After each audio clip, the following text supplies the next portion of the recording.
Yo, party people, what is up? It's your boy, the best gabber in the biz. What a pay-per-view Death Before Dishonor was last night. Absolutely incredible from top to bottom, start to finish. Pac and Claudio putting on a banger with such a limited amount of time and build to even have this match. Aussie Open, oi, oi, oi. New Ring of Honor Tag Team Champions, Dark Order, showing off their new edgier side by beating the crap out of the Righteous. And in an incredible main event, Willow actually lost in her women's world title match against Athena. Guys, everything that happened on the show, you're going to hear about it right here, right now, because the newest episode of The Gift of Gabe covering Death Before Dishonor starts right about, let's see if I got this right. Oh yeah, now.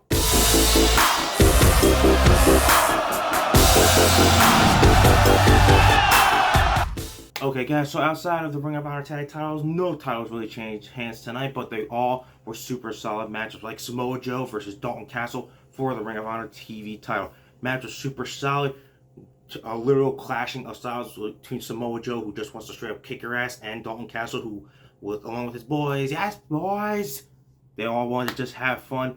But match was super cool. Stokely Hathaway ended up coming literally out of nowhere, because I definitely did not see him coming. Showed up, freaking got involved, huge low blow right to Dalton Castle's nuts that you could hear throughout the arena, and put him right in the coquina clutch, goes right to sleep.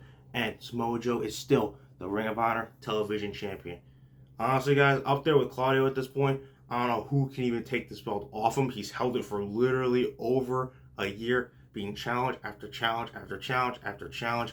So, I don't really know. He may not have the TNT title anymore, but he still is the king of television. So, for anyone trying to figure out the formula of how to stop Samoa Joe and take this TV title, go back to the drawing board, because Dalton Castle clearly couldn't figure it out. So good luck to anyone else who tries to figure it out, because it's definitely not going to be easy, especially with Stokely in his back pocket. Yeah, good luck with that.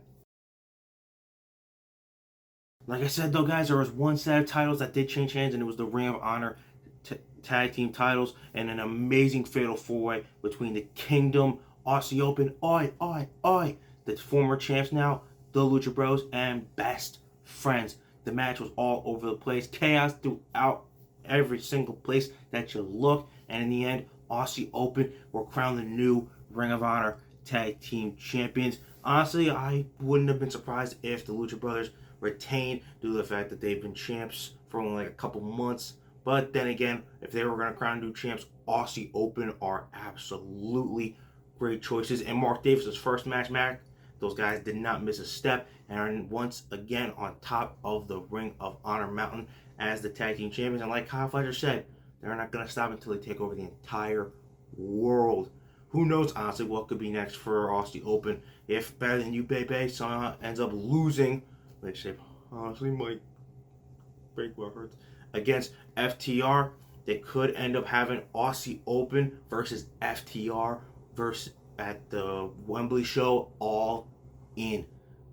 But honestly, guys, it's like seeing into the future, because I feel like someday Ospreay's going to show up here on AEW, be All Elite, and those three guys, Fletcher, Davis, and Ospreay, I feel like they're literally just going to run this place in a couple years. They're starting with ROH right now.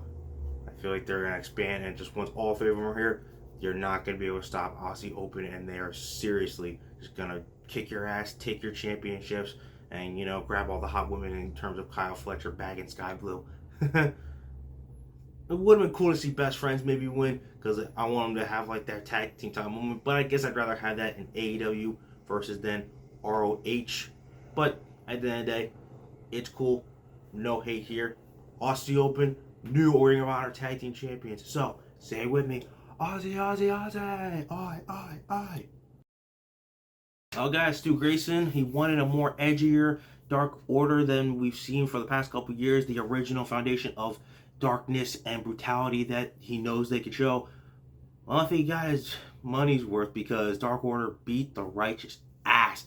That match, Fight Without Honor, was insane. It's funny how, to me, Johnny Hungy literally was the only person in that match that did not bleed.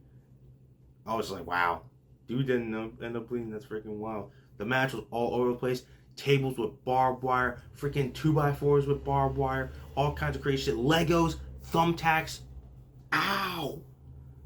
point is, match was super solid. I liked it. Dark Order playing the faces more in this feud outside of their pretty much kind of heel turn here in AEW. I mean, maybe it's not a full-blown heel turn. Maybe it's just them being more edgier, but at least for tonight, they were the faces. I still love Dark Order. Still always will. My thought process might have been afterwards, like, oh, maybe Stu Grayson comes back to them now that, like, they're back to being the Dark Order that, you know, he wants them to be. But it was not such a case. Dark Order dipped. Maybe they'll add new members into their ranks if they actually are now serious about being edgier, and they'll somehow be able to bring in other guys to want to join them. But just for the pay-per-view last night, super great match. Can't really say anything else about it. Give it up for Dark Order.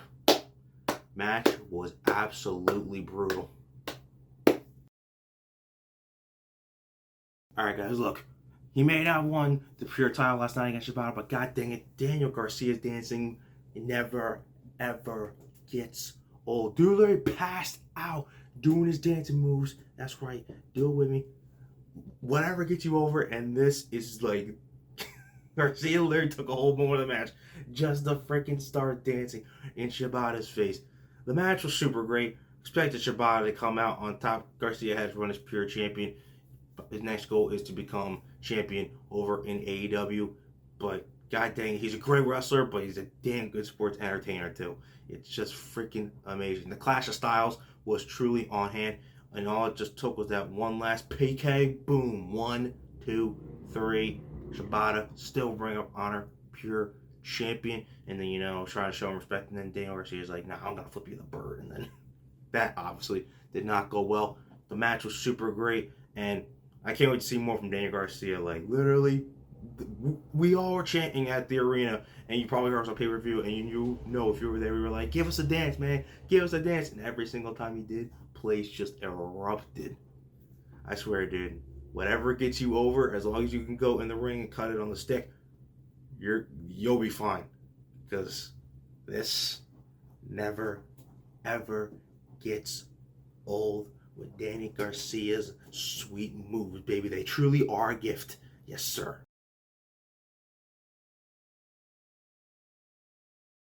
So, guys, even though we had only a limited amount of time, literally less than a week, to prepare for Pac versus Claudio, they did not disappoint. They said, yo, let's give these guys their money's worth, since we literally weren't even originally supposed to be fighting in the first place. Match was a straight banger from top to start to bottom, top to finish, all over the place. Uppercuts, black arrows, hurricane raj, Claudio literally throwing the bastard right through a table from inside the ring to outside the ring. My god, it was brutal. And Ricola bombs all over the place as well. Really, Yuta ended up getting involved, which didn't surprise me. I kind of expected that to happen to help Claudio retain the title once again. I figured this was literally his third option, because first it was Eddie Kingston, then it was Mark Briscoe, and those two were going to probably take the title off him. And then the fact that we had Pac as the third option, you knew Claudio was not dropping the belt last night. But hey, it didn't stop him from having an incredible match. Melee didn't stop there though, because literally Lucha Bros and Best Friends ended up continuing their brawl from earlier in the show during the Ring of Honor tag title match, and then that brought out our international champion, international ruler of the world, freshly squeezed Orange Cassidy with a little bit of orange punch to his former rival Pac. It set up a huge, big triple tag team match this Wednesday on Dynamite. Moxley, Castagnoli versus the Lucha Bros versus Best Friends. Sounds like utter chaos that I am so down for. It's not even funny, but Pac, Claudio, thank you for putting on an absolutely incredible match last night. We all knew that you would in such a short time span, and being a great co-main event to set us up for the amazing main event that we were about to witness just a few minutes later. Willow versus Athena was great. It was really great. Like, if you watched it, you could hear how much we were supporting Willow, but if you were there live watching it, dude, we were going nuts for Willow, bro. We wanted her to win.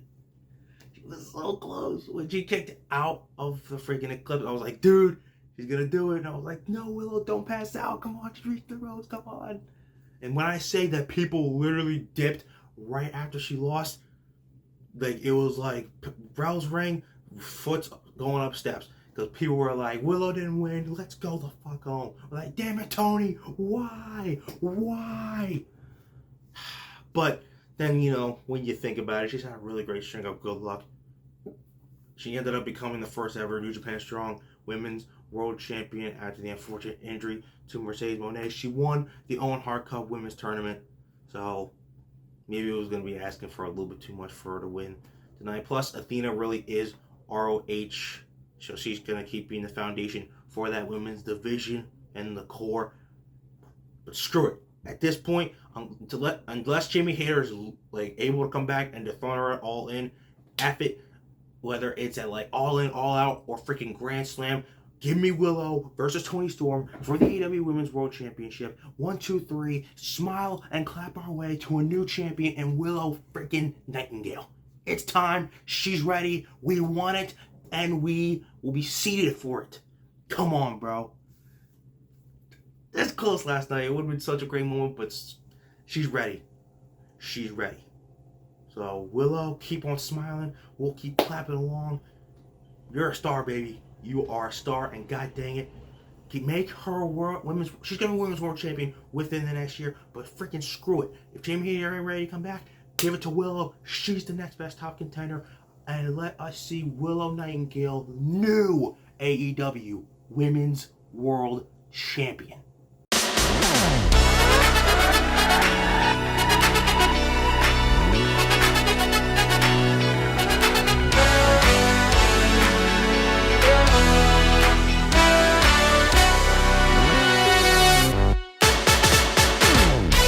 Okay, you guys, that is Death Before Dishonor. It was a super fun night. I really hope you enjoyed it. If you watched on pay-per-view or went to the show just like I did, truly a really great night to say for my first Ring of Honor pay-per-view. But this week is over. Get it back in the rearview mirror. Back to normal scheduled programming next week. Monday Night Raw, Seth Rollins and Finn Balor contract signing. Cody's gonna respond to Brock Lesnar accepting his challenge and more SummerSlam build. And then so we already announced one great match with Dynamite next week, but we also got Cassidy versus AR Fox for the International Championship, and even Pac versus Gravity from Ring of Honor. So that should definitely be cool. And then more SmackDown next week. Santos versus Ray after, you know, LA Knight, didn't end up actually winning. So there's that. And then more SummerSlam build, as the biggest part of summer is literally just weeks away, and more all in and all out build because that's coming up very soon as well. Guys, you're definitely not going to want to miss what your boy has to say after these shows, and not miss these shows, period. So do what you're doing, like, subscribe, all that cool stuff, and most importantly, remember, when it comes to talking wrestling, who better to gab with than Gabe. Okay, guys, I will see you after Monday Night Raw this Monday night to see what goes down. Deuces, party people. I'm out of here.